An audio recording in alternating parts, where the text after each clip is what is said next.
தொலைக்காட்சியில பேசிக்கிட்டு இருக்காங்க. சீமான் அவர் கூட கூட்டணி நிக்க போறாரா? அதிமுக பேசிட்டு இருக்காரு. இபிஎஸ் சீமானுக்கு லெட்டர் போட்டு, ஆமா லவ் லெட்டர் போட்டிருக்காரு. இவர் பதில் அனுப்புவாரு. அது வரைக்கும் பத்திரிகையாளர்லாம் காத்துக்கிட்டு இருக்காங்க. ஏன்னா 100 தொகுதிக்கு வேட்பாளரே அறிவிச்சிட்டாங்க. அவர் கூட கூட்டணி வச்சிருவாரா? இவர் கூட வரவே இல்ல களத்துக்கு. முதலமைச்சர் ஆயிருவாருங்க. அவரு 2000 முன்னாடி வந்து உட்காருவாருங்க. அவர் தாங்க முன்னாடி வந்து படுக்க போறாருங்க அப்படின்னு உட்காந்து பேசிட்டு இருக்கிறான். இப்ப தாவேக என்ன நினைச்சிட்டு இருக்கீங்க?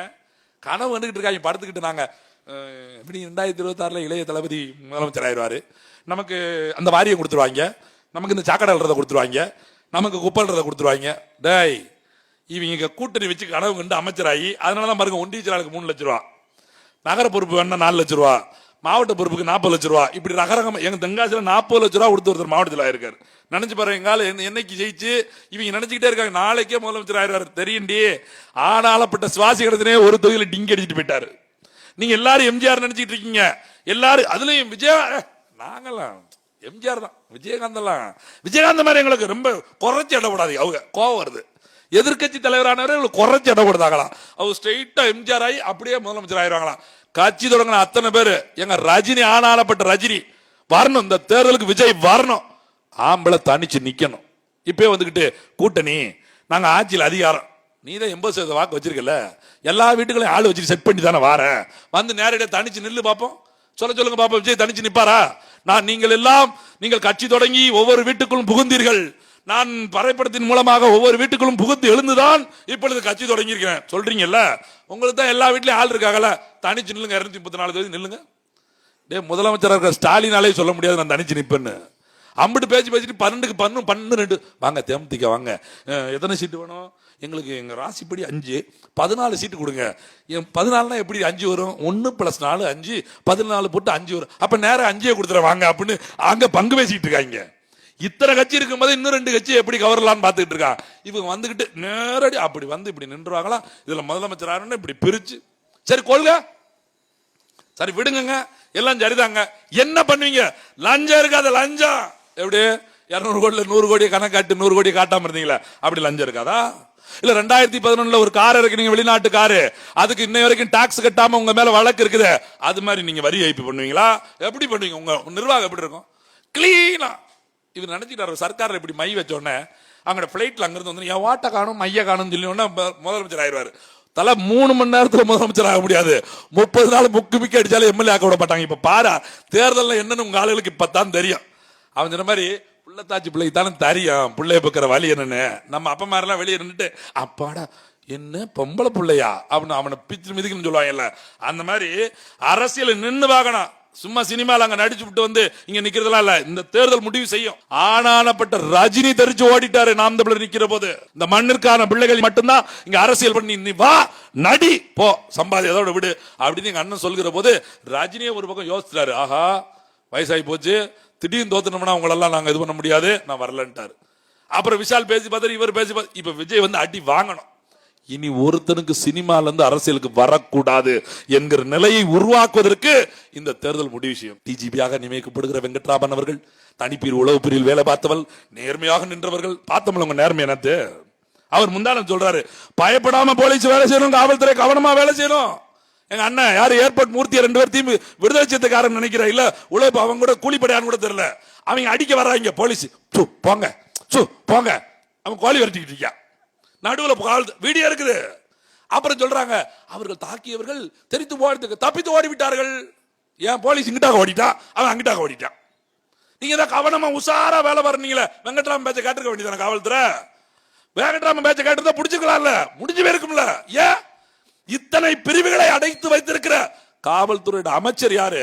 ஸ்டாலின். மாலு பாருங்க, தொலைக்காட்சியில் நாம் தமிழ் சொல்லவே மாட்டாங்க. நாம் தமிழ் போட்டி போடுதா போட்டி போடலையா, அது நிக்குதா நிக்கலையா, எத்தனை வேட்பாளர், எதையுமே பார்த்தியா அப்படி ஒன்னே சொல்ல மாட்டாங்க. புதுசா பாத்தீங்க விஜய் வந்துட்டாருங்க.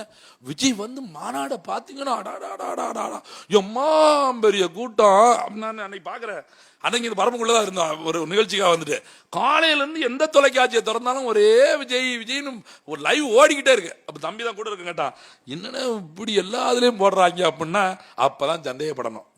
நாம் தமிழர் ஓரளவுக்கு நாங்க எங்க பிள்ளைகளை கூட்டு போய் ஒரு கூட்டம் போடுறோம், அதை பேப்பர்ல போட விட மாட்டேங்காங்க, செய்தி ஆக்க விட மாட்டேங்காங்க, தொலைக்காட்சியில போடவே மாட்டேங்க. சீமான மரங்களுக்கு மாநாடு, இங்க இருக்கக்கூடிய மாடுகளுக்கு மாநாடு, மலைக்கு மாநாடு, மாடுகளை மேய்ச்சலுக்கு மாநாடு எல்லாம் போட்டுக்கிட்டு இருக்காரு, தொலைக்காட்சியிலே காட்ட மாட்டேங்கான். ஆனா இவர் வெறும் நடிகர் ஒரு மாநாடு போட்டோன்னே இன்னும் ஓட்டே நிரூபிக்கல. அங்கீகரிக்கப்பட்ட 3வது கட்சி தமிழ்நாட்டில், அவனுக்கே ஒரு வாய்ப்பு இல்ல. எப்படா விஜய்க்கு மட்டும் கொடுக்குறாங்க அப்படின்னா முதலாளி ஒத்துக்கிறாருன்னு அர்த்தம். எந்த முதலாளி? ஆட்சி இருக்கிற ஸ்டாலின் முதலாளி ஒத்துக்கிறாரு, விஜய போடுங்க போடுங்க போடுங்க. ஏன் எல்லா பேரும் ஜீமா மக்கமே பேர வேண்டாம், இவன் 10 ஓட்டை பிரிச்சுட்டு போட்டோம். எப்படி கமலஹாசன் பிரிச்சுட்டு போனாரோ, எப்படி தினகரன் பிரிச்சுட்டு போனாரோ, அது மாதிரி விஜயும் பிரிச்சுட்டு போனா சீமான் அப்படி 12% 15% இப்படி போறதுக்குள்ள நாங்க 4 தடவை முதலமைச்சர் ஆயிட்டே இருந்துட்டு போயிடும் அப்படின்னு நினைக்கிறாங்க. நான் ஒரே கேள்விதான் விஜய்க்கு நேரடியா விஜய் கேள்வி வைக்கிறேன். தாவேக்கால இருக்கவங்க விஜய் பதில் சொல்லுங்க. ஏன்னா 2007 கேள்வி கேட்டது நான் தான், விஜய் பதில் சொன்னார் என்கிட்ட. அதே கேள்வி இப்ப திருப்பி கேட்கிறேன். விஜய் டிவில நீங்க யூடியூப்ல எடுத்து பாருங்க. விஜய் டிவில ஒரு நிகழ்ச்சி நடந்தது.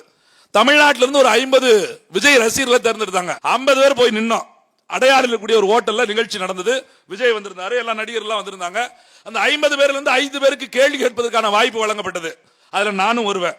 அந்த இடத்துல நான் விஜய்கிட்ட கேட்ட கேள்வி, 2007 கேட்ட கேள்வி என்னன்னா, ஒரு விஜய் ரசிகனா நான் இல்ல, யாரோ தமிழ்நாட்டிற்கு ஒரு விஜய் ரசிகன் ஒரு சிறந்த கதையை எடுத்து வைத்து சரியா உங்ககிட்ட கொண்டு வந்து கொடுத்தா அவரை இயக்குனர் ஆவதற்கு நீங்கள் வாய்ப்பு கொடுப்பீர்களா அப்படின்னு கேட்டேன். எப்படி?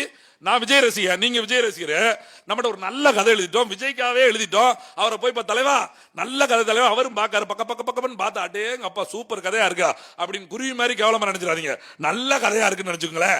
அப்படி ஒரு கதை அப்படின்னு நினைச்சிட்டு இயக்குவதற்கு அந்த பையனுக்கு வாய்ப்பு கொடுப்பீங்களான்னு கேட்டேன். அவர் ஒரே வார்த்தை தான், முன்னனும் இல்லாம எப்படி பாஸ், அதெல்லாம் வாய்ப்பு இல்ல பாஸ். எது அப்படியே சொல்லியிருக்காரு, யூடியூப்ல இருக்கு பாருங்க. முன்னனுவும் இல்லாம எப்படி பாஸ், அதெல்லாம் வாய்ப்பு இல்ல பாஸ் அப்படின்னாரு. 2007 ஒரு திரைப்படம் எடுப்பதற்கு மினிமம் 20 கோடி தான் விஜய் படமே. இப்ப இவங்க சொல்ற 200 கோடியை விட்டுட்டு வராருல, அந்த கதைக்கு 2வது வருவோம். அப்ப வெறும் 20 கோடி தான். 20 கோடி திரைப்படம் எடுப்பதற்கு உங்க ரசிகனா இருந்தாலும் பரவாயில்ல, முன் அனுபவம் வேணும் சொன்ன விஜய் அவர்களே, 10 கோடி மக்கள் நல்லது என்னது கெட்டது என்று பார்க்கிற இந்த அரசியலுக்கு முன்னணுமே இல்லாம 50 வயசு வரைக்கும் நடிச்சுட்டு நேரம் வந்த உடனே பொத்துக்கிட்டு முதலமைச்சர் ஆகன்னா எப்படி பாஸ்? இப்ப நாங்க கேட்கிறோம், முன்னணு வேணும்ல பாஸ், வேணும்ல. எப்படி நீங்களும் அப்ப ஸ்ட்ரெயிட்டா மாப்பிள்ளையத்தான் வருவீங்களா? அக்காபுர செங்காரிட்டர் அப்படி எல்லாம் வர மாட்டீங்களா? வந்தா ஹீரோ அப்படிதான் சரியா இருக்குமா? இதுல சினிமாவா? யோசிச்சு பாருங்க. எங்க நான் விளையாட்டுக்கு சொல்லல, தாவேக்கால் இருப்புற எங்க அண்ணன் தம்பிக்கு சொல்றேன். எங்க அண்ணன் தம்பிட்டு நான் கேள்வி வைக்கிறேன், வாங்க விஜயா இந்த KPY பாலாவை நிப்பாட்டி பாப்போமா ஒரு தொகுதியில? KPY பாலா நின்னா விஜயால எதிர்த்து நிக்க முடியுமா? 50 வயசு வரைக்கும் சினிமால இருக்காரு. இன்னைக்கு சூப்பர் ஸ்டார் விஜய் தான், சினிமால சூப்பர் ஸ்டார் விஜய் தான். ஆனா KPY பாலா யாருன்னே தெரியாத மனுஷன். இந்த இன்னைக்கு தான் முதல் படம் நடிச்சு 2 நாளைக்கு முன்னாடி வெளியே வந்திருக்கு. KPY பாலாக்கு மக்களுக்கு செல்வாக்கு கூட விஜய்க்கு இல்லை என்பதுதான் உண்மை. ஏன் இவ்வளவு நாள் இன்னைக்கு நீங்க முதலமைச்சர் ஆகணும்? எங்க மக்களுக்கு அந்த விவேக் சொல்ற மாதிரி தான், உங்களுக்கு இவங்களுக்காக நான் என்ன செய்ய போறேன், இது வரைக்கும் என்ன செஞ்சேன் அதை தான் செய்வேன் அப்படிங்கிற மாதிரி. இத்தனை வருஷம் படம் எடுத்த முதலா ரசிகனுக்கு எதுவுமே செய்யாம, இத்தனை வருஷம் படம் எடுத்து மக்கள் ஓடி ஓடி வந்து பார்க்கும் போதெல்லாம் அவர்களுக்கு எதுவும் செய்யாம, 50 வயசுக்கு அப்புறம் இப்ப நான் மக்களுக்கு ஏதாவது செய்யணும். அது எப்படி மக்களுக்கு? உங்க கூட திரைப்படத்துல உங்களோட சக கலைஞனுக்கு துன்பம் ஏற்படுறது நீங்க ஒண்ணும் செய்யலையே. இந்த கேட்டாங்கல்ல, கமலஹாசன் தக்லை இப்படி ஒரு திரைப்படம் சிக்கல் பேச முடியாது. ஏன்?